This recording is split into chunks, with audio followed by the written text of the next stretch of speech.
Guys finally हम निकल चुके हैं उल्लासनगर 1 की ओर। चलते हैं और सीधा आपको मिलते हैं उल्लासनगर 1 पर। और ये सोचो कि हम हिंदू हैं।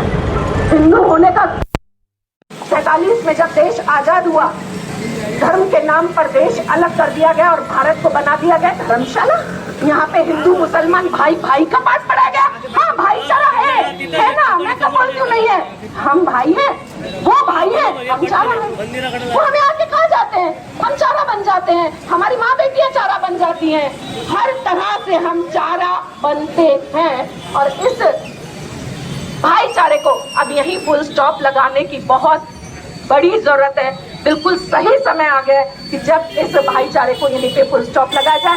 इस सेक्युलर सोच को दिमाग से एकदम खींच के बाहर रख दिया जाए और वहीं पर जय श्री राम किया जाए। भारत माता की जय, भारत माता की जय।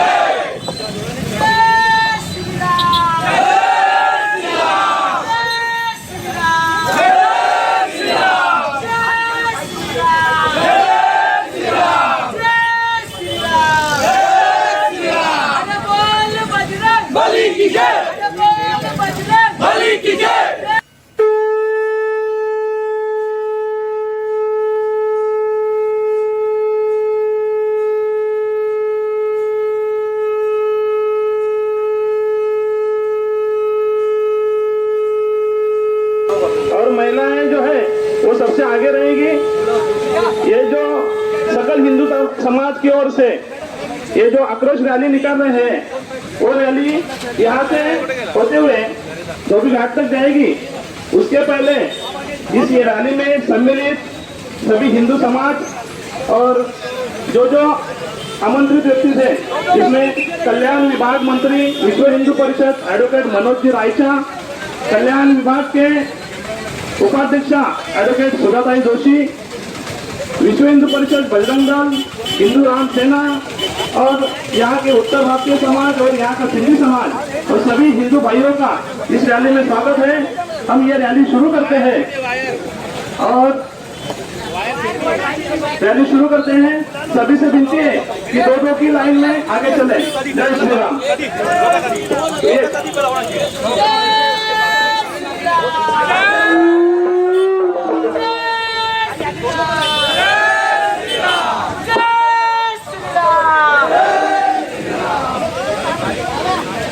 हर बोल बजरंग, हर बोल बजरंग।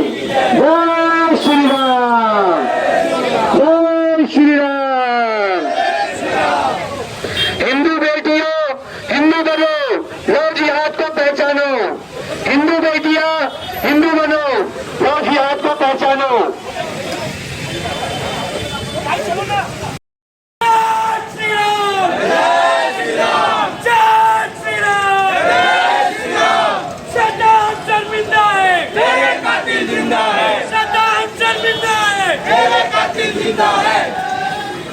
अरे श्रद्धा हम शर्मिंदा है, उल्लासनगर बजरंग दल व विश्व हिंदू परिषद के माध्यमातून श्रद्धा हत्या प्रकरणी हा आक्रोश मोर्चा काढलेला आहे आणि हे सर्वांना माहिती आहे। श्रद्धाला मुंबईवरून दिल्लीला घेऊन जाऊन आणि तिच्या हत्या करण्यात आली आणि तिचे 35 तुकडे करून वेगवेगळ्या ठिकाणी तिच्या तुकडे पेटले। त्यानंतर 6 महिने कोणालाही माहीत नव्हता श्रद्धा कुठे आहे। त्यानंतर त्यांच्या मित्रांनी मैत्रिणींनी त्यांच्या घरच्यांना संपर्क केला। श्रद्धाचा फेसबुक अकाउंट चालत नाहीये, फोन लागत नाहीये। त्यावेळी त्यांच्या वडिलांनी तक्रार दिल्यानंतर तपास सुरू केल्यानंतर 6 महिन्यांनी हे लक्षात आलं श्रद्धाच्या हत्या झालेल्या। त्यानंतर सगळे पोलीस त्यांचे तपासणी यंत्र सुरू झाली आणि श्रद्धाच्या हत्याराला त्यांनी अटक केलेली तरी सुद्धा तो अजूनही पोलिसांना गुमराह करतो आणि त्यांना योग्य रीतीने तपासाला मदत करत नाहीये। परंतु श्रद्धा एकच हत्या झालेली नाहीये, हे आमच्या संपूर्ण हिंदू समाजाच्या श्रद्धेच्या हत्या झालेल्या आहे। आपण खरोखर विचार करण्याची वेळ आलेली आहे लव जिहादमध्ये। किती मुलींच्या आपण अजून बळी द्यायच्या, किती मुलींच्या आपण हा मोर्चा काढायचा, श्रद्धांजली द्यायच्या। कारण प्रत्येक दिवशी आपण एक मुलगी मुसलमान समाजात जाताना बघतो।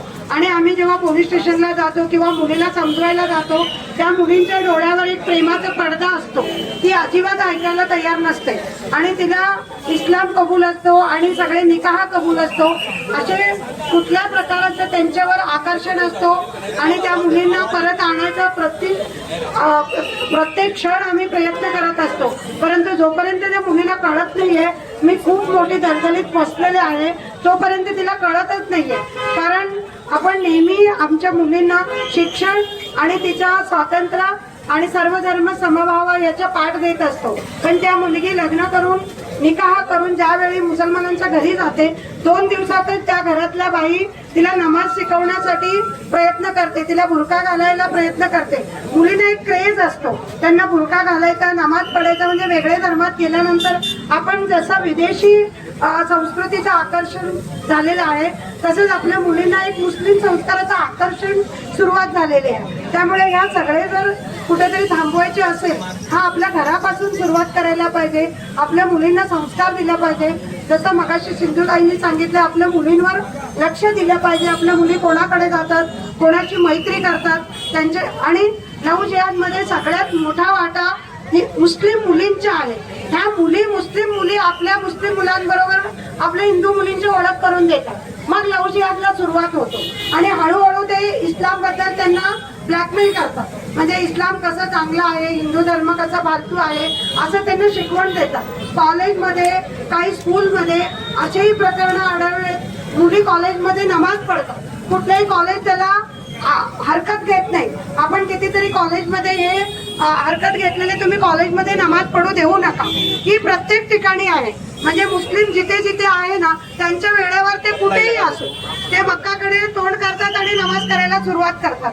आपण कुठेही देऊळ दिसले की जसा हात जोडतो, तसंही आपल्या घरातला संस्कार आणि मुलींना जर आपण धर्माबद्दल जर संस्कार दिले, कुठेतरी आपण लव्ह जिहाद थांबवू शकतो. आणि श्रद्धाचा मोर्चा हा आखरी मोर्चा असावा आणि लव्ह जिहाद मुक्त भारत व्हावा असं मी अपेक्षा करते. जय श्रीराम, जय श्रीराम, जय श्रीराम, जय श्रीराम. भारत माता की जय, भारत माता की जय.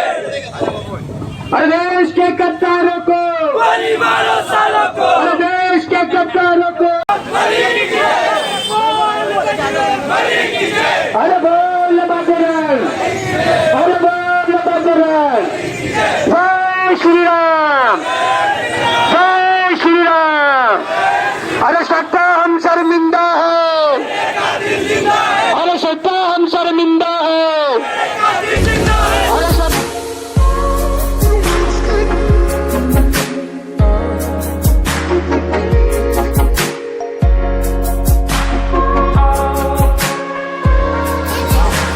जय श्रीराम. श्रद्धा के समर्थन में बजरंग दल और समस्त हिंदू समाज आज रास्ते पर है.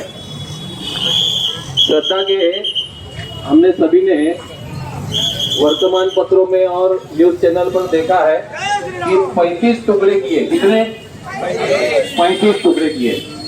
आप सभी को पता है कि भगवान शंकर ने पार्वती के विषय में, जब पार्वती जी की टुकड़े हो गए और वे इस धरती पर जहाँ जहाँ गिरे वहां पर शक्तिपीठ बन गई. ये हमारा इतिहास है, बराबर है. हम चाहते हैं कि ये जितने भी टुकड़े इन्होंने किए होंगे, इतने हम शक्तिपीठ तैयार करेंगे पूरे भारत में. हम चाहते हैं कि अभी कायदा जो है वो उसे क्या शिक्षा देगा ये पता नहीं, लेकिन हम चाहते हैं कि ऐसा कायदा हो कि अगर हमारी बेटी के 35 टुकड़े किए हैं तो उस नराधम को हमारे ताबे में दिया जाए, हम उसके 70 टुकड़े करेंगे. आज ये ताकत किस वजह से आती है इन लोगों में? आप सभी को पता है, बकरी ईद के दिन बकरे काटते हैं, गाय बैल काटते हैं, प्राणियों को काटते हैं और उस समय ये छोटे छोटे बच्चों को छुरी चलाने के लिए ट्रेनिंग दी जाती है. यही लड़के बड़े होकर के इतने आसानी से किसी का मर्डर कर डालते हैं. पूरे देश में आप देखेंगे तो 95% जो क्राइम रेट है ये मुसलमानों के है. गिने चुने 5% जो है उसमें भी किसी भी प्रकार के जिन्होंने अपराधों में हिंदुओं की व्याख्या में नहीं है। 95% अपराध ये मुसलमान करते हैं। क्या काम किया ये इस देश में? जब इस देश में से तुमको निकाला दिया, पाकिस्तान दे दिया, बांग्लादेश दे दिया, इस देश में रह करके क्या कर रहे हो तुम? हमारी माँ बहन बेटियों से इतने इतने गैर कृत्य करेंगे? इसका बदला जरूर लिया जाएगा। बजरंग दल चुप नहीं बैठेगा। जिस दिन भी ये आरोपी हमारे हाथ में आ जाएगा, हम अभी सरकार के भरोसे पर या पुलिस कार्रवाई के ऊपर नहीं रुकेंगे। इसके बाद में अगर कोई भी हमारी बहन बेटियों की तरफ नजर उठा करके भी देखेगा, उसे हम 35 से 70 टुकड़े करेंगे। हम ये ध्यान में रखना है, उसे छोड़ना नहीं है। और हम वकील बोल के आपको एक गवाही देते हैं। हमारे साथ में हमारी बहन सुधा जोशी जी है। हम जानते हैं कायदे में क्या क्या है। आप कर डालो, हम देख लेंगे। आप जो भी करेंगे उसके पीछे हम खड़े रहेंगे, ये हमारा वादा है। आने वाले दिनों में हमारे रैलियां नहीं निकलेगी, हम उसका बदला लेंगे, उसके पूरे परिवार को खत्म करेंगे। ये हमारा प्रण होना चाहिए, यही हमारा आक्रोश होना चाहिए। हमारे आक्रोश के द्वारा हम चिकनी चुपड़ी बातें नहीं करेंगे। अब हमारा आक्रोश व्यक्त करेंगे, क्योंकि आक्रोश व्यक्त करने के लिए ही बजरंग दल जन्म लिया हुआ है। राम जन्मभूमि का मंदिर नहीं बन रहा था तो इसी बजरंग दल ने प्रण लिया था कि हम राम मंदिर बना करके रहेंगे, इसीलिए बाबरी ढांचे को गिराए थे। इसी तरह से हम लव जिहाद को रोकने के लिए निश्चित रूप से हम प्रतिकार करेंगे। अब हम प्रोएक्टिव हो जाएंगे, हम डिफेंसिव नहीं रहेंगे। अब हमारे हाथ में तलवार रहेगी, ढाल नहीं रहेगी। ये ध्यान में रखना है हमको। धन्यवाद। जय श्री राम।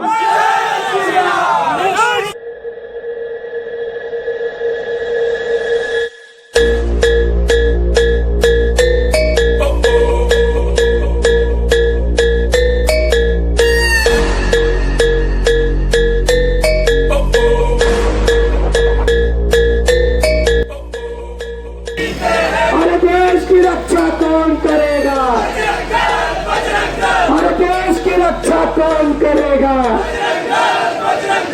जय श्री राम, जय श्री राम। अरे सत्ता हम शर्मिंदा हो। 35 टुकड़े करने वाले आफ्ताब को फांसी की सजा दी जाए। फास्ट ट्रैक कोर्ट चला के, फास्ट ट्रैक में चला के उसको जल्द से जल्द फांसी की सजा जाए।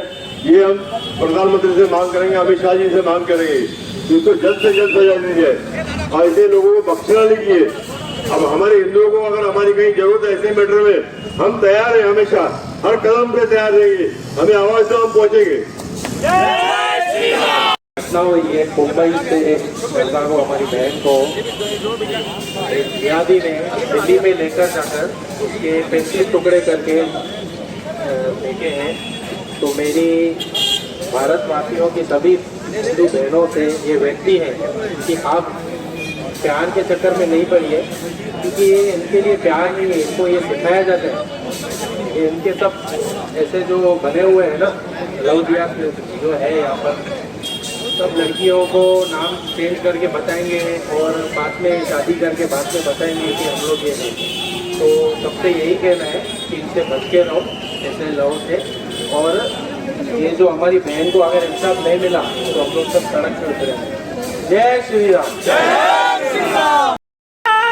श्री राम, श्री राम। नमः पार्वती पते। हरे हरे, हरे हरे। हिंदूंच्या गायींना आणि हिंदू समाजाच्या बाईंना, म्हणजे आजच्या ज्या मुली आहेत, ज्या उद्या बाई होणार आहेत, त्यांना पाठवायचं आणि गायींना काटायचं, हे यांची परंपरा आहे। ह्यांनी एक ठाण घेतलेलं आहे की हिंदूंच्या गायींना, जे आम्हाला हिंदूंना जे पवित्र आहे ती आमची गायी, त्या गायीला कापायचं। उल्हासनगरमध्ये, महाराष्ट्रामध्ये, अख्ख्या भारतामध्ये हजारो गायींच्या कत्तली केल्या जातात, आज पण केल्या जातात।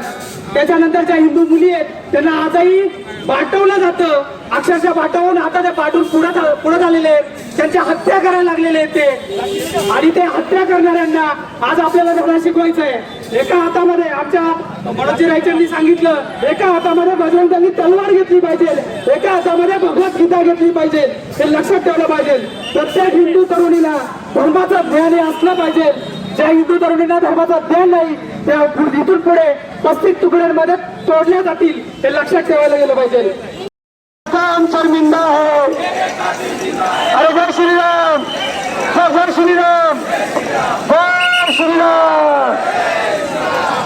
भारत माता की, भारत माता की, वंदे वंदे, जय श्री राम, जय श्री राम. देखिए, आज जिस वजह से हम इकट्ठा हुए हैं वो हिंसा पहली बार नहीं हुई है, ये हर बार होते आ रही है. इसका कारण जानते हैं आप क्या है? हम में एकता नहीं है. हम सेक्युलर बन चुके हैं, हम सेक्युलर बन चुके हैं. जब तक सेक्युलर मानसिकता के लोग हिंदू धर्म एग्जैक्टली अपनाएंगे नहीं, तब तक कुछ नहीं होने वाला. तब तक हमारी हालत ऐसे ही रहेगी. मेरी आप सबसे दरख्वास्त है, जो बात सुन रहा है, जो ये चीज जानता है कि लव जिहाद क्या होता है. अभी तो जब श्रद्धा ने कंप्लेंट की थी, मैं बताना चाहूंगी 2020 में, उस समय अगर गवर्नमेंट ने, उस समय अगर पुलिस ने इसके ऊपर तकरार की होती, इसकी जांच की होती, तो आज शायद ऐसा नहीं हुआ होता. ये सबसे बड़ी गलती वही है जो उस समय की पुलिस ने मॉब लिंचिंग में 2 साधुओं को झोंक दिया था. अगर उस समय 2 साधुओं की रक्षा की जाती तो आज मैं जान सकती हूँ कि उस समय की पुलिस श्रद्धा को भी बचा ली होती. यही कह के मैं अपना 2 शब्द समाप्त करती हूँ. मैं आप सबसे दरख्वास्त करती हूँ कि मंदिरों में जाइए, आप एकत्रता लाइए और आगे बढ़िए, क्योंकि अगर हम अलग अलग रहेंगे तो हम कटते रहेंगे. जय श्री राम. मैं हमेशा क्यों लगाता हूँ, क्योंकि ये जो लव जिहाद धर्मांतरण होता है, इसमें सबसे बड़ी वजह है कि हम हमारा इतिहास भूलते जा रहे हैं. अगर हम हमारा इतिहास देखेंगे, जैसे हमारे दोस्त रोशन जगताप जी ने बताया, क्या इन लोग का उद्देश्य क्या है? इन लोग का उद्देश्य यही है, हमारे लड़कियों की इज्जत के साथ खिलवाड़ करना, माँ बहनों की इज्जत के साथ खिलवाड़ करना, और हमारी जो श्रद्धा स्थान गाय है इसको काटना. पर इसके पीछे भी वजह है, क्योंकि जब इन्होंने हिंदुस्तान के ऊपर हमला किया था तो हमारे हिंदुओं के तलवार के नीचे इनके सर हमेशा झुके गए थे. तो उन्होंने एक इस बात का सोच किया, विचार किया कि इनके सर को, अगर हिंदुओं के सर को झुकाना है तो इनके लिए क्या कर सकते हैं. उस समय इन लोग को ये बात का पता चला कि पूरे जगत में भारतवर्ष एक ऐसा देश है जहाँ पे महिलाओं को माता का दर्जा दिया जाता है, उसको देवी जैसा पूजा जाता है. जहाँ को गौ को एक माता का दर्जा दिया जाता है, उसको देवी जैसा पूजा जाता है. इसी बात को ध्यान में रख के इन्होंने तय किया कि हमारी श्रद्धा से, हमारी जो धार्मिक भावना है उनके साथ खिलवाड़ किया जाए, इनकी माँ बहनों के साथ खिलवाड़ किया जाए और इनकी गाय को काटा जाए, तो हम इनके ऊपर राज कर सकते हैं. हमें सबने यही सिखाया कि हमारे ऊपर मुगलों ने इतना राज किया, हमारे ऊपर अलग अलग जो राजनेता थे बाहर से आए हुए उन्होंने राज किया, पर हमें कभी ये नहीं बताया कि हमने कितनों को झुकाया, हमने कितनों को हमारे सामने खुद की तलवारें रखने को दी थी. आज अगर हम छत्रपति शिवाजी महाराज जी का इतिहास देखेंगे, राजमाता जिजाऊ माँ साहब का इतिहास देखेंगे, तो जब हिंदू लड़कियों के ऊपर किसी ने हमला किया था या हाथ डाला था उनकी इज्जत के ऊपर, तो उनके हाथ पैर काट के उनको चौक में बिठा दिया था. उसको हमारी मराठी में चौरंग बोलते हैं. ऐसे 5-6 चौरंग अगर हर एक चौराहे पे बिठाना चालू करेंगे ना, तो लव जिहाद जैसी घटनाएं होने ही बंद हो गए. छत्रपति शिवाजी महाराज की जय भवानी, जय शिवाजी, हर हर महादेव, हर हर महादेव. भारत माता की, भारत माता की, छत्रपति शिवाजी महाराज की. और हमारे लिए सबसे बड़ी विडंबना है क्या जो हमारे छत्रपति शिवाजी महाराज हैं, जो अनुशासन बनाया था ऐसे दरिंदे लोगों के लिए, वो अनुशासन आज हमारे देश में छोड़ के सऊदी में लागू होता है. किसी लड़की के ऊपर अगर हाथ डाला जाता है तो बीच चौराहे पर लटकाया जाता है. तो हमारे भारत देश में ऐसा कानून क्यों नहीं आता है? हमारे यहाँ पे अगर उसको दोषी घोषित किया जाता है तो 10-12 साल उसको जेल में रख के निर्दोष छोड़ दिया जाता है. हम प्रशासन से मांग करते हैं कि छत्रपति शिवाजी महाराज जी वाला कानून प्रशासन हमारे इधर लागू करे. जो भी अगर लव जिहाद में या किसी भी चीज में कोई भी हो लड़की के ऊपर अत्याचार करता है तो बीच चौराहे पे उसको काट के उसके हाथ पैर काट के लटकाते। हम यही कानून अपने भारतवर्ष में चाहते हैं। राजमाता जिजाऊ माता छत्रपति शिवाजी महाराज के, छत्रपति संभाजी महाराज के जय श्री राम, जय श्री राम।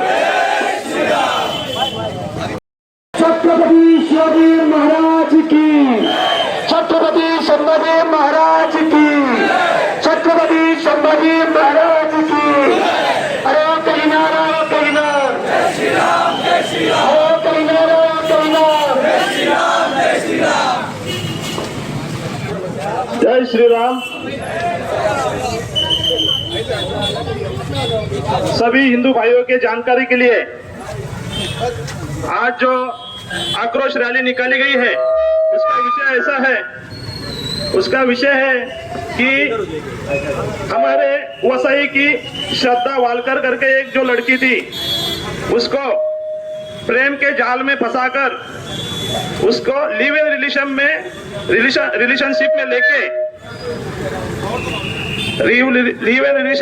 में लेके उसको यहाँ से भगाकर दिल्ली लेके गए। और दिल्ली लेके जाने के बाद उसने जब कहा कि अभी मेरे से शादी कर लो तो उसको शादी तो की नहीं, लेकिन उसको 35 टुकड़ों में काट के फेंक दिया गया। और इसकी जानकारी उनके घर वालों को मिली तब तक बहुत देर हो चुकी थी। पुलिस प्रशासन को उनके पिताजी ने कंप्लेंट करवाई और उसके बाद ये सब खुलासा हुआ कि उसके 35 टुकड़े किए गए। ये ऐसा हमारे हिंदू लड़कियों के बारे में क्यों होता है? क्योंकि पूरे देश भर में या पूरे दुनिया में एक एजेंडा सेट है। क्या एजेंडा सेट है? कि मुसलमान दो टुकड़ों में, दो हिस्सों में बटा है। एक जो हिस्सा है वो दारुल इस्लाम और दूसरा जो हिस्सा है वो दारुल हरब। दारुल इस्लाम जिसे कहते हैं कि उसमें पूरी तरह इस्लाम का शासन है, और जो दारुल हरब है जिसमें मूर्ति पूजक रहते हैं, हिंदू रहते हैं, ईसाई रहते हैं, ऐसे जो देश है उनको दारुल हरब में बटाया। तो इनको पूरे दुनिया में इस्लाम स्थापित करना है, तो उसके लिए क्या करना जरूरी है? हिंदू से या ईसाई से लड़ तो नहीं सकते, फिर उनकी बेटियों के साथ पहला फुसलाकर उनसे निकाह करके, इनमें तो क्या है 4 बीवी 40 बच्चे पैदा करने की जो मानसिकता है, ये उनका एजेंडा है। ये कोई ऐसा नहीं है कि वो धर्म के लिए कर रहे हैं। पूरी दुनिया में इस्लाम स्थापित करना है तो हिंदुओं को खत्म करना है, तो क्या करना पड़ेगा? हिंदुओं की लड़कियों के साथ पहला फुसलाकर उनको प्यार के जाल में फंसाकर उनको फंसा के लड़के पैदा करने पड़ेंगे। तो हिंदुओं ने भी सोचना चाहिए कि हमारी एक लड़की अगर जाती है तो उससे पैदा होने वाले बच्चे वो हमारे क्या बनने वाले हैं? दोस्त बनने वाले हैं क्या दुश्मन बनने वाले हैं? दुश्मन बनने वाले हैं, क्योंकि हमारी बेटी किससे जो पैदा होगा वो हमारा क्या होगा? दुश्मन। 5000 साल पहले भगवान श्री कृष्ण ने भी यही काम किया था। क्या काम किया था? जब नरकासुर भगवान श्री कृष्ण के कितनी कहा जाता है कि कितनी 16,806 जो 16,108 ये जो उनकी सहेलियां थी, ये ऐसा क्यों कहा जाता है? जब नरकासुर उनको लेके गया तो भगवान श्री कृष्ण ने कहा कि अगर ये इनके माध्यम से अगर जो लड़के होंगे तो वो हमारे दुश्मन होंगे और हमारे ऊपर आक्रमण करने के लिए आएंगे। तो उनको छुड़ा के लाया और उनको बसाया। हमारे समाज की, हमारे हिंदू भाइयों की मानसिकता है कि एक बार लड़की किसी मुसलमान के साथ भाग जाए तो उसको लेके नहीं आते, लेकिन जो भी माता पिता 18 साल अपनी बच्चियों को संभालते, पालते, पोसते, पढ़ाते, लिखाते और 18 साल के बाद वो अपने आप को निर्णय लेने के लिए सक्षम हो जाती है, ये जो कानून है ये कानून में प्रावधान होना चाहिए। इसको तुरंत बैन करके माता पिता के सहयोग के बिना शादी अनिवार्य करनी चाहिए। दूसरी बात, ये जो हो रहा है इसके पीछे जो ये षड्यंत्र है, ये षड्यंत्र क्या है?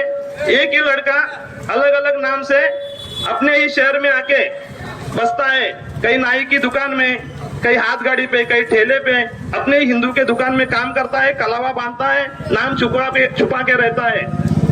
और जब किसी लड़की को जाके बहलाता है, फुसलाता है, तो पहले सोनू मोनू नाम से बताता है और बाद में उसको मालूम ही नहीं रहता। फिर धीरे धीरे उसको वो प्यार के जाल में एक बार अटक गई, फिर उसको ब्लैकमेल करना शुरू करते।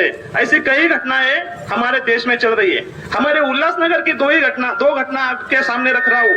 विट्ठलवाड़ी पुलिस स्टेशन के तहत आज कल ही के दिन पश्चिम बंगाल से जो लड़की लाई है 13 साल की है, उसको भी 13 साल की लड़की पहला फुसला के भगा के लेके गए। ये लड़की एक बार जाने के बाद उसको क्या करते हैं, माता पिता तो छोड़ देते हैं, लेकिन उसकी हालत बहुत बुरी हो जाती है। एक तो 2-3 बच्चे निकाल के उनको छोड़ दिया जाता है, या तो उनको काट के फेंक दिया जाता है, या तो उनको बेच दिया जाता है। और ये उनका धंधा चल रहा है। ये धंधा अगर रोकना है, हम अपने माता पिता और सभी भाइयों से विनती करते हैं कि हमारे बहन बेटी क्या कर रही है, कैसे रह रही है, कहाँ जा रही है, इसका ध्यान रखो। अगर ये सब आपने अभी नहीं किया तो आने वाले दिनों में पछताना पड़ेगा, और ये बहुत भारी पड़ने वाला है, क्योंकि आप धन संपत्ति लेके कहाँ जाओगे? यहाँ पे सब छोड़ के जाना है, लेकिन मान सम्मान के साथ अगर नहीं जियोगे तो आने वाले दिनों में टुकड़ों में ही बटना है। तो अगर टुकड़े से बटना अच्छा है कि हम अपने देश के लिए, धर्म के लिए लड़े, संघर्ष करें और शान से दिए। जय श्री राम। चलो क्या है तो उसमें से भाई एक है जिहाद, लव जिहाद, जिससे ये बचपन से ही हमारी हिंदू लड़कियों को स्कूल कॉलेजों से टारगेट किया जाता है। स्कूल कॉलेजों से लड़कियों को टारगेट करके उन्हें प्रेम के जाल में फंसा के, उन्हें शौक दिखा के, अपनी शाइनिंग गाड़ी, कपड़े लत्ते सब दिखा के हिंदू लड़कियों को फंसाया जाता है। भाइयों, इसका जो लव जिहाद का सबसे बड़ा दुर्भाग्य है वो हम हिंदुओं के घर से ही शुरू होता है। अगर हम अपनी बच्चियों को, अपनी छोटी छोटी बच्चियों को अगर लव जिहाद के बारे में बताएं, ये जिहादियों के बारे में बताएं कि ये जिहादी किस तरह से आप लोगों का यूज करने के लिए आप लोगों को फंसाया जा रहा है, आप लोगों का रेप और बलात्कार किया जाता है, ये एक तरह का बहुत बड़ा जिहाद है भाइयों। अगर आज उल्लासनगर की जनता को समझ में आए कि लव जिहाद क्या होता है, ये कोई प्यार और प्रेम का कहानी नहीं है, ये कोई शादी ब्याह का कोई रस्म नहीं है। ये लव जिहाद करके, ये लड़कियों से शादी करके, ये कोई उन्हें अपनी बीवी बना के नहीं रखते हैं, अपनी बेगम बना के नहीं रखते हैं। ये लोग लव जिहाद करके, लड़की से शादी करके 6 महीने, साल भर उसके साथ दुष्कर्म किया जाता है। शादी करके उसे यहाँ से, समझ लो महाराष्ट्र की लड़की है तो उसे कर्नाटक साउथ में लेके जाया जाएगा, वहां पे उसके साथ दुष्कर्म किया जाता है। 6-6 महीना, साल बाद 8-10 लोग उसने जिहाद करते हैं। उस जिहाद के बाद उसे ले जाके बंगाल या कश्मीर के किसी राज्य में ले जाके लड़की को भेज दिया जाता है। तो आप अगर सोच रहे होंगे कि मेरी लड़की अगर किसी जिहादी के साथ शादी कर रही है तो वो खुश रहेगी उसके साथ, तो ये आप सभी का दुर्भाग्य है। आप लोगों को जिहाद के बारे में प्रॉपर पता होना चाहिए कि आपकी लड़की के साथ क्या होने वाला है। वो आगे चल के किसी न किसी वेश्यालय में बेच दी जाएगी। अगर आप अपनी बच्ची को जन्म देके, आपने उसे 9 महीना पाल पोस के कोख में रख के उसे जन्म देके, अगर आप चाहते हो कि आपकी लड़की का कहीं ना कहीं दुष्कर्म हो, जिहादियों के हाथों उसका अत्याचार उसके ऊपर, तो आप लोगों के जैसा कोई भी गिरा हुआ आदमी नहीं रहेगा। अगर हम चाहते हैं कि हमारे उल्लासनगर, महाराष्ट्र, भारत में जिहाद से छुटकारा हो, लव जिहाद से छुटकारा हो हम सभी का, तो हमें अपनी बच्चियों को बाल संस्कार देना पड़ेगा। बाल संस्कार देने के लिए आप लोगों को अपने बच्चों को मंदिर, आश्रम, सत्संग ये सब सुनाने पड़ेंगे। उन्हें दुर्गा वाहिनी से जोड़ने के लिए आपको भेजना पड़ेगा। अगर आप अपनी बच्चियों को सिर्फ घर में डांस क्लासेस और इस तरह के कुछ फालतू चीजों में अगर आप अपने बच्चों को भेजते हैं तो ये आपकी बच्चियों के साथ आगे चल के एक और जिहाद होगा, एक और 35 टुकड़े, एक और श्रद्धा करके पैदा होगी। तो अगर आप चाहते हैं कि आपकी बच्चियों के साथ इस तरह का दुष्कर्म ना हो, 35 टुकड़े, 40 टुकड़े, 50 टुकड़े ना हो, तो आप लोग जागरूक हो जाइए। ये कोई शो ऑफ के लिए रैली नहीं निकाला गया, ये कोई संगठन का या किसी राजनीतिक पार्टी का रैली नहीं है। तो ये आप लोगों के जागृति के लिए ये मोर्चा निकाला गया है। आप लोग जागरूक हो जाइए भाइयों और अपने अपने बच्चों को धर्म का संस्कार दीजिए। जय श्री राम, हर हर महादेव। बनी पृथ्वी, वो सूर्य जिसको साइंस बोलता है कि एनर्जी का सोर्स है, सनातनी का दिन शुरू होता है सूर्य को जल देके, हम वो सनातनी है। और दुर्भाग्य की बात है कि हमारी ही बहनें भाग रही है दूसरे धर्मों के साथ। इसका कारण यह है कि उनको धर्म के बारे में हमने शिक्षा नहीं दी है।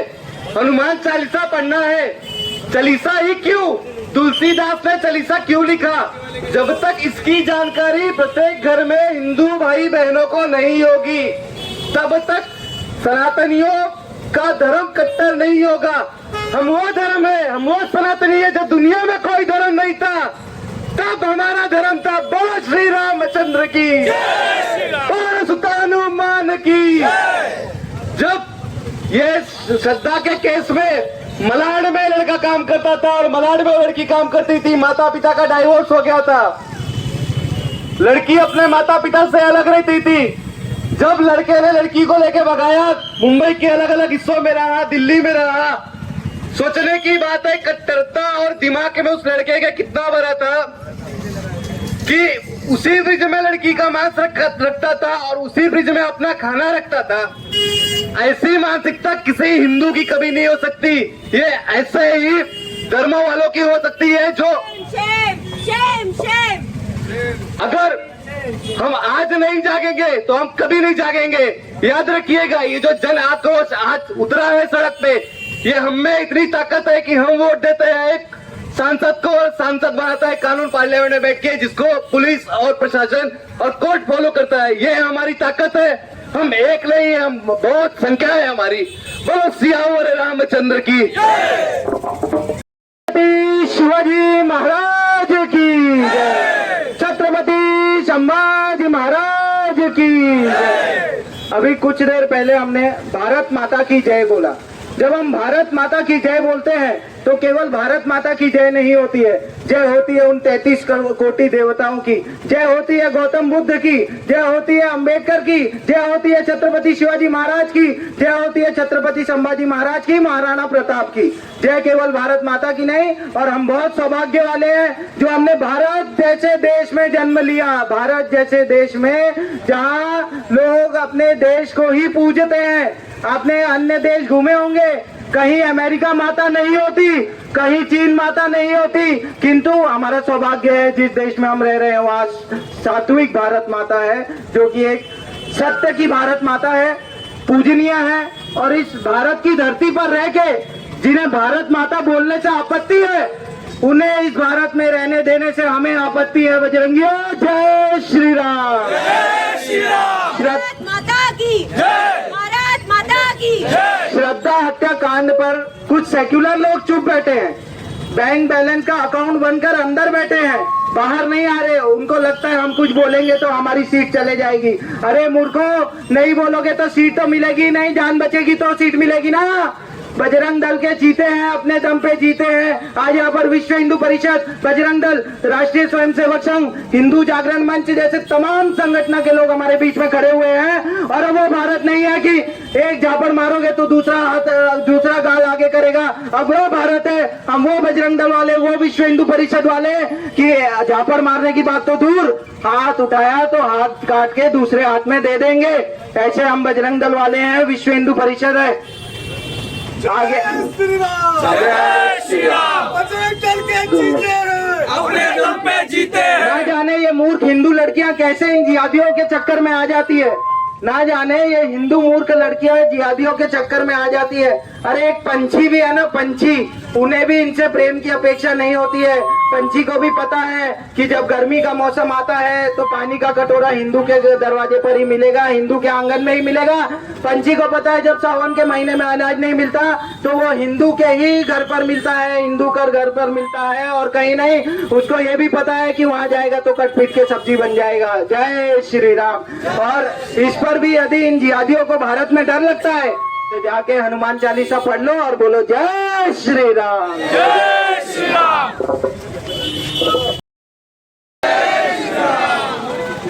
जहाँ तक मेरी आवाज जा रही है, जो लोग सुन पा रहे हैं, सबसे पहले मैं उनको बता दूं कि आज की रैली का हमारा उद्देश्य क्या है।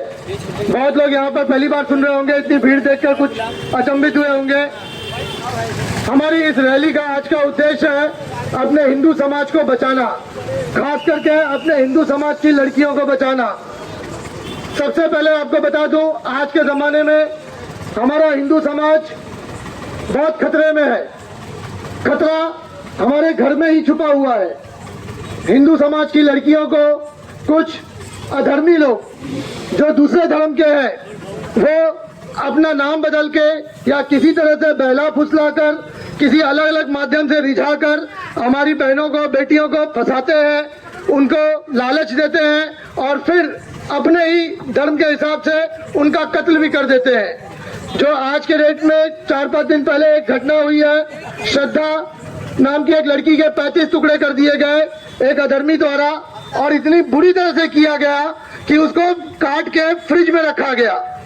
ये बात एक मामूली बात नहीं है और इसे भुलाने वाली बात नहीं है। इसे ऐसा नहीं समझना चाहिए कि ये पहली और आखिरी घटना है।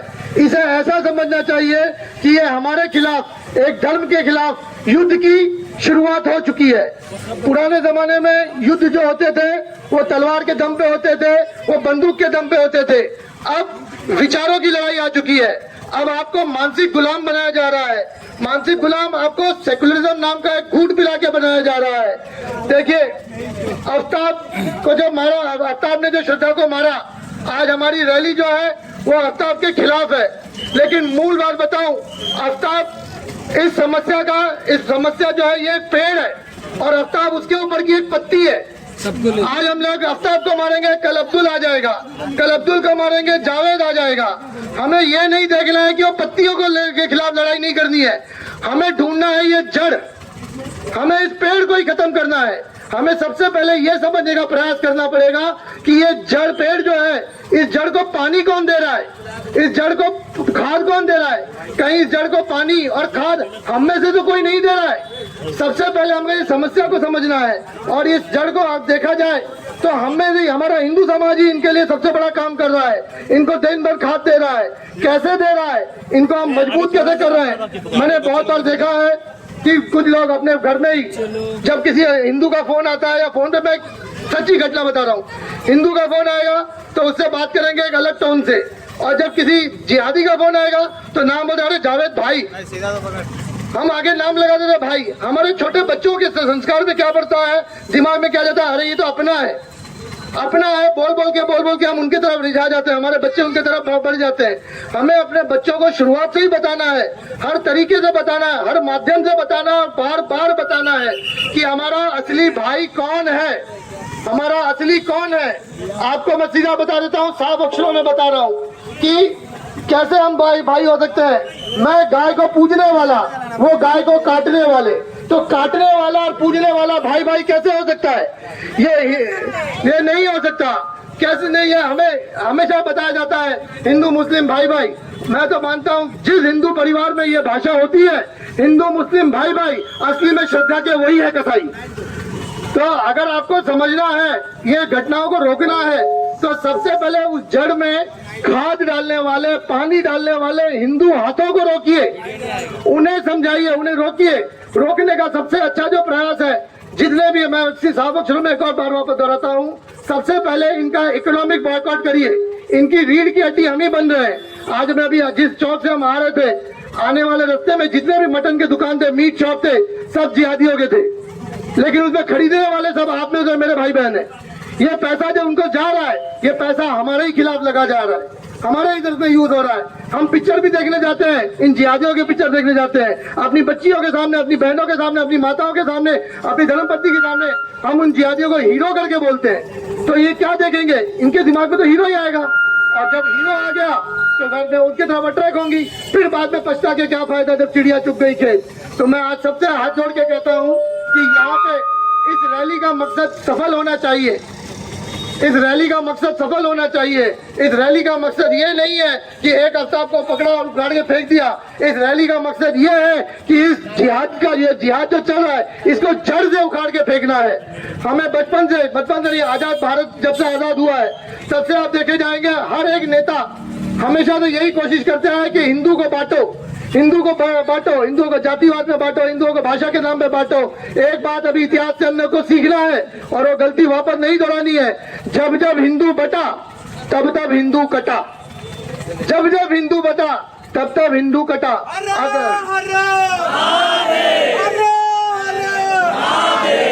अगर आगे कटने से बचना है तो हम सबको एक होना है। मैं आपको फिर से बोलता हूँ, हमें प्यार से बहला के फुसला के बहुत तरीके से बार बार आपके दिमाग में डाला जाएगा, हिंदू मुस्लिम भाई भाई, हिंदू मुस्लिम भाई भाई, हिंदू मुस्लिम भाई भाई।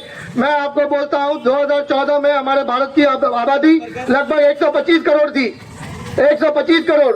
हैदराबाद में बैठा हुआ एक जिहादी खुल्लम खुल्ला बोलता है कि हमारी आबादी, हमारे जात की आबादी, हमारे धर्म की आबादी 25 करोड़, तुम्हारी आबादी 100 करोड़। वो 100 करोड़ में उनको भी गिन रहा है मेरे भाइयों, जो हिंदू मुस्लिम भाई भाई का नारा लगाते हैं। उनका उद्देश्य एकदम स्पष्ट है, हमारा ही उद्देश्य जो है भटका हुआ है। हम आपस में लड़ रहे हैं, कोई जात के नाम पे, कोई भाषा के नाम पे, कोई प्रांत के नाम पे। हमारा सबकी पहचान एक है और वो है हिंदू। हमारी सबकी पहचान एक है, वो है सनातन धर्म। आप सबका एक ही उद्देश्य होना चाहिए कि जो सनातनी है वो मेरा है, चाहे वो किसी जात का हो, किसी प्रांत का हो, किसी भाषा का हो। जो हिंदू खड़ा है वो मेरा है। एक प्रण लेना पड़ेगा कि आज से, अभी से, इसी वक्त से हम जिहादियों को किसी भी तरीके से सपोर्ट नहीं करेंगे, मजबूत नहीं करेंगे। उनके इस जड़ में हम पानी नहीं डालेंगे, खाद नहीं डालेंगे। जब हम ये कर पाएंगे, मैं बोलता हूँ किसी आफ्ताब की हिम्मत नहीं होगी, भिखारियों की तरह मर जाएंगे, ये भिखारियों की तरह मरेंगे। आज बहुत जगह पे कहा जाता है, हमें हमेशा हिंदुओं को डराने के लिए बोला जाता है कि इनकी एकता बहुत है, ये बहुत मजबूत है, हिंदू कमजोर है। हिंदू कमजोर नहीं है भाई, और ना उनकी एकता है। अगर उनकी एकता होती तो उनके नाम पे 56 देश नहीं बनते। ये 56 देश कौन है? कुछ लोग हमको भड़काते रहते हैं, कुछ लोग हमको चिल्लाते रहते हैं कि आप हिंदू मस्जिद के झगड़े करते हो, हिंदू मंदिर के मस्जिद मंदिर के झगड़े करते हो, हिंदू मुसलमान के झगड़े करते हो। जी हम नहीं झगड़ा करते। हमारा इतिहास देख लो, हमने कभी किसी गरीब को नहीं सताया, किसी मासूम को नहीं सताया। हमने अभी जो भी काम किया सीना ठोक कर किया है। अगर हमने किसी को सताया होता तो अफगानिस्तान में तो हिंदू नहीं है, पाकिस्तान में हिंदू नहीं है, इराक में, लीबिया में, ईरान में हिंदू नहीं है। वहां पे कौन लड़ रहा है? जय श्री राम। हमें इस विचार से लड़ना है, और विचार की लड़ाई विचारों से होगी। आजाद हिंदुस्तान में सबसे प्रथम, सबसे प्रखर, सबसे मुखर होकर यदि किसी ने हिंदू का बात बोला था तो वो थे श्री बाबा साहब अम्बेडकर, जिन्होंने इतिहास अपने संविधान में साफ साफ शब्दों में लिखा था कि सिख हो, बौद्ध हो, जैन हो, हिंदू, ये सब कौन है? हिंदू। ये सब कौन है? सनातनी। साफ साफ हमारे आर्टिकल में संविधान के आर्टिकल 25 में ये लिखा है। तो बाबा साहब अम्बेडकर की आवाज को ही हम बुलंद करेंगे। आज के बाद हम सिर्फ सनातनियों के ही विचार को सपोर्ट करेंगे। इसी के साथ मैं अपने शब्दों को विराम देता हूँ। जय श्री राम। श्रद्धा हम शर्मिंदा है। नमस्कार सभी भाई और बहनों को, और जहां तक हमारी आवाज जा रही है सभी को नमस्कार, प्रणाम। आज हम यहाँ पे जो एक जन आक्रोश ये सभा रखे और ये रैली निकाल रहे हैं, तो इसका मकसद ये है कि हमारे जो भी बहन बेटियां और जो हिंदू लोग हैं, जो ये जिहाद और जिहादियों के चक्कर में फंस के अपना समय बर्बाद कर रहे हैं, पैसा बर्बाद कर रहे हैं, वो सबसे बचना है। और सबसे बड़ी चीज की जो एक ये विशेष समुदाय और वर्ग है जिसे हम मुसलमान कहते हैं, इनको एक जो उनका धार्मिक स्थल है, धार्मिक स्थल क्या है? मस्जिद। उनको वहां से पैसा मिलता है। पैसा क्यों देते हैं? क्यों? हिंदू लड़कियां जो छोटी छोटी बच्ची, उनका टारगेट क्या है? जो स्कूल में बच्चियां पढ़ रही हैं 9वीं 10वीं 8वीं, उनको पहले फॉलो करो। फॉलो करने का उनका कौन सा क्लासेस है, क्लासेस में उधर के जो छपरी लड़के उनसे उसका इंस्टा आईडी पता करो, व्हाट्सअप नंबर पता करो, और उनको फिर अलग अलग तरह से मैसेज भेजो। उनको गाड़ियों के साथ, आजकल के बच्चों की हॉबी हो गई है, जो टीवी में देख रहे हैं वही सीख रहे हैं। जो है मोबाइल के अंदर उनको इंस्टाग्राम पे रिक्वेस्ट भेजा, फेसबुक पे भेजा, स्नैपचैट पे भेजा, और फिर उनसे बातचीत स्टार्ट कर दिया। फिर उधर से शुरू होता है लव का प्रकरण, और लव के प्रकरण का इसको जिहाद में कन्वर्ट कर देते हैं। जैसे उनका इंतजार करते हैं कि 18 साल पूरा हो, 18 साल पूरा हो। और कुछ जो एक हौसी दरिंदे होते हैं जिहादी, वो 18 साल का इंतजार नहीं करते, वो 14, 15, 16 में उनको लेके चल देते हैं। और ले जाने के बाद उनको अधिकतर लोग बांग्लादेश, उसको बंगाल जाएंगे। बंगाल से अगर 3-4 साल तक कुछ नहीं हुआ तो उसको बांग्लादेश में भेज देंगे। और भेजने के बाद क्या होगा? उनका जिहाद का जो मकसद है वो पूरा होता है। तो हमें जो जिहाद है और ये जिहादियों से जो उनका है हमारे धर्म के प्रति कि इनका कैसे नुकसान किया जाए, उसको समझना है। तो मुझे ये सब लोगों से बोलना है कि जिहादियों का जो है आर्थिक नुकसान करिए।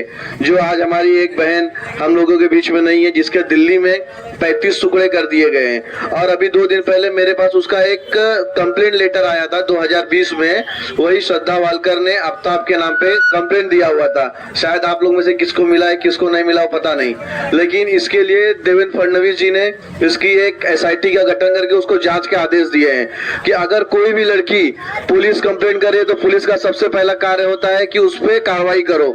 लेकिन अफसोस वो पुलिस वहां पे कार्रवाई नहीं कर पाई, कुछ वजह होने के कारण अब वो SIT के बाद पता चला क्यों नहीं हुआ।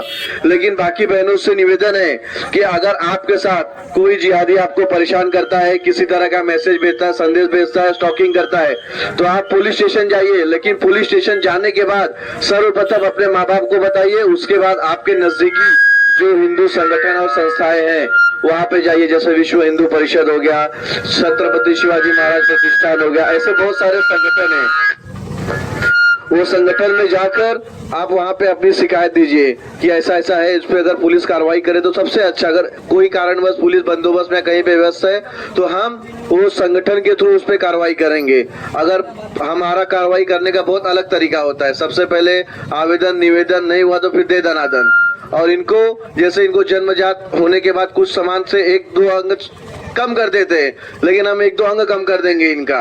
क्यों? क्योंकि हमारी बहन बेटियों की बात आ गई है। अगर हम सोचेंगे कि नहीं ये तो पड़ोसी की बेटी है, उसकी गलती है, अरे उसकी गलती नहीं, कुछ जो ये आज मानसिकता हमारे में लोगों के फैलाया गया है कि नहीं धर्म के प्रति कुछ नहीं है, जातिवाद कुछ नहीं है। और हम सबसे बड़ी कमी हमारे में, हम जो जातवाद में बढ़ जाते हैं कि हम ये, लेकिन हमको जातवाद में न बढ़ के हमको सिर्फ हिंदू रहना है और हमको किसी के धर्म से अपना कंपेयर तुलना नहीं करना कि भाई वो ऐसा है वैसा है। लेकिन हमको जो हमारे संस्कार है, हमको संस्कार के तहत रहना है, जैसे कि तिलक लगाना है और बहन बेटियों को अपना जो भी है, हम उस पर कोई कमेंट टिप्पणी नहीं करेंगे। लेकिन ये जिहादियों के चक्कर में नहीं फंसना है।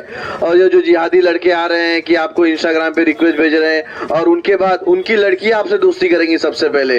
जैसे कोई मुसलमान लड़की आई हमारे एक हिंदू बेटी के साथ दोस्ती की कि चल, और उसको मैनिपुलेट करेगी हमारे धर्म परिवर्तन के बारे में। पहले वो दिखाएगी नहीं मुसलमान बहुत अच्छे होते हैं, लेकिन आप हमारे खिलाफ तो कोई हम वो नहीं है, कोई धर्म नहीं है, हम किसी धर्म के खिलाफ नहीं है।